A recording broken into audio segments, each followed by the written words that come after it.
What's going on, family? This is Scrapbook Boxing, Museum of the Forgotten Fisticuffs series, round number 7 of the colored heavyweight champion of the world.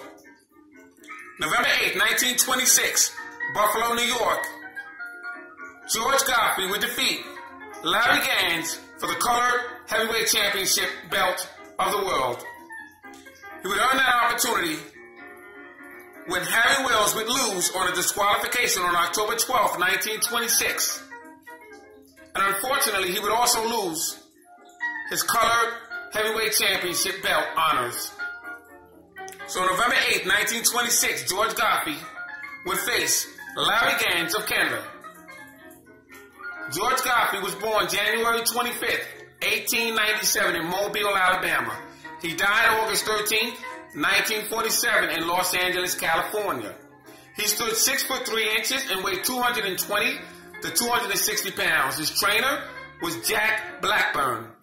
He would win the IBU and the colored heavyweight championship of the world.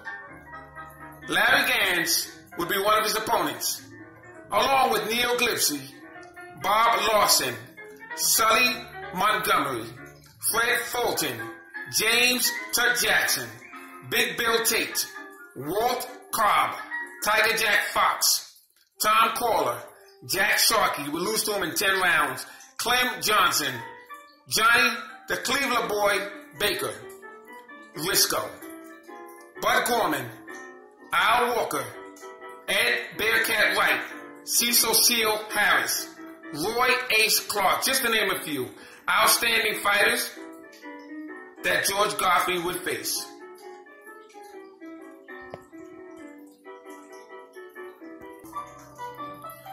Now, Larry Gans would win the Color Heavyweight Championship in August 15, 1928. He would defeat George Godfrey, Buffalo, New York, and he would become the new Colored Heavyweight Champion of the world. Larry Gans, Lawrence Samuel Gaines, was born December 12, 1901, Toronto, Ontario. He would die July 26, 1983, Coolidge, Germany. He stood 6 foot 1.5 inches, and he weighed 175 to 207 pounds. He would face fighters such as George Cook, George Godfrey, Horace Soldier Jones, Charlie Glavin, Ballinger, Camerino Spauller, Charles Pierre, Primo Carnera, Max Schmeling, Mike Mateague. Mike Mateague was the light heavyweight champion of the world when he defeated Balansiki. Primo Carnera would be heavyweight champion of the world when he defeated Jack Sharkey. Max Schmeling would become heavyweight champion of the world when he would defeat Jack Sharkey on a disqualification for a low blow. Charlie Smith, Obie Walker, Chuck Wiggins, Phil Scott, Len Harvey, Tommy Farr, Walter Nasi, very good fighters.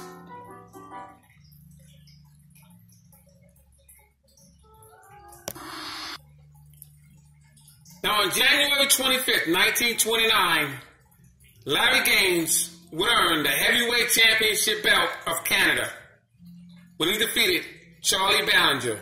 Charlie Ballinger was a very tough fighter who fought the likes of Allentown Joe Gans,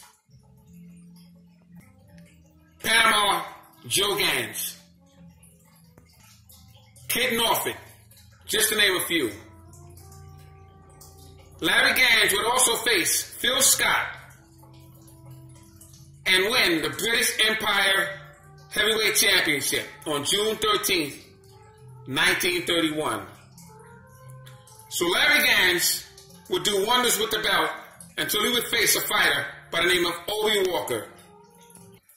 Now Cecil Harris would face Ed Bearcat Wright. He would face Larry Gans. He would face George Godfrey. And he would also face Obie Walker. Fascinating fighter was Cecil Harris. Now, on January 25th, 1929, Larry Gans would defeat Charlie Ballinger for the Canadian Heavyweight Championship of the world. Charlie Ballinger was an outstanding fighter. He would also face Allentown Joe Gaines and Kid Norfolk as well. Obie Walker, George Godfrey,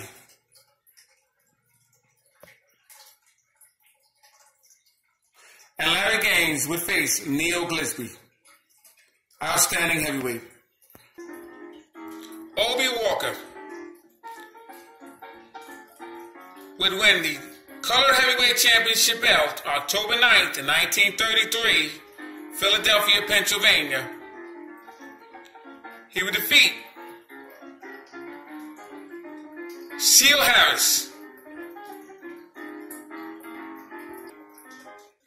Now, Cecil Harris would be born January 20th, 1906, Union Springs. He's 6'3.5" and he weighed 220 to 245 pounds. His trainer was Barney Abel, and he fought fighters such as Chuck Wiggins, Tom Hawkins, Neil Glisby, Walter Cobb, Ed Bearcat Wright, Roy Ace Clark, Big Bill Tate, Larry Gans, Neil Glisby, Primo Carnera, George Godfrey, Tiger Jack Fox, Jim Braddock, Exhibition, Max Baer, Exhibition, Joe Louis, Exhibition. On December 20th, 1928, Harris was a belter, and he defeated Larry Gans and claimed the Colored Heavyweight Championship.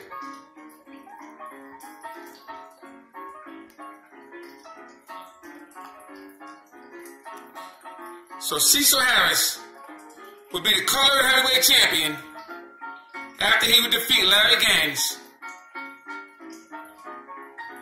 and become the new Colored Heavyweight Champion of the world. Now, after Cecil Harris would defeat Larry Gans, that title was not on the line. But Larry Gans would then vacate that title, and it would automatically be crowned to Cecil Harris. So now Cecil Harris would have to take on George Godfrey. And George Godfrey would defeat Cecil Harris. And George Godfrey would lose that title to Obie Walker. Obie Walker would lose that title back to Larry Gans on July 20th, 1935. Now, Larry Gans would be the Colored Heavyweight Champion, 1935. But a young phenomenon, Joe Louis, would go up the ranks and defeat all comers. And in 1937, he would defeat James Braddock. And once there became an African-American heavyweight that held the world title, they would release Larry Gans from the Colored Heavyweight Championship strap, and there would be no more Colored Heavyweight Championship belt. Joe Louis would become the brand new African-American heavyweight champion of the world.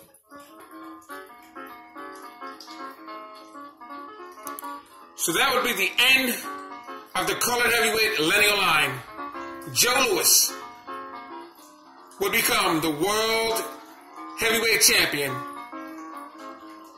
Outstanding story of the Colored Heavyweight Championship line. Next up will be the Light Heavyweight Championship and the Colored Heavyweight Division. See you then. Scrapbook Boxing, Museum of the Forgotten Fisticuffs series. All great fights and all great fighters will never be forgotten on my channel. Salute to my subscribers. Thanks for hanging in there with me. Thanks for all the great work of the Colored Heavyweight Championship line.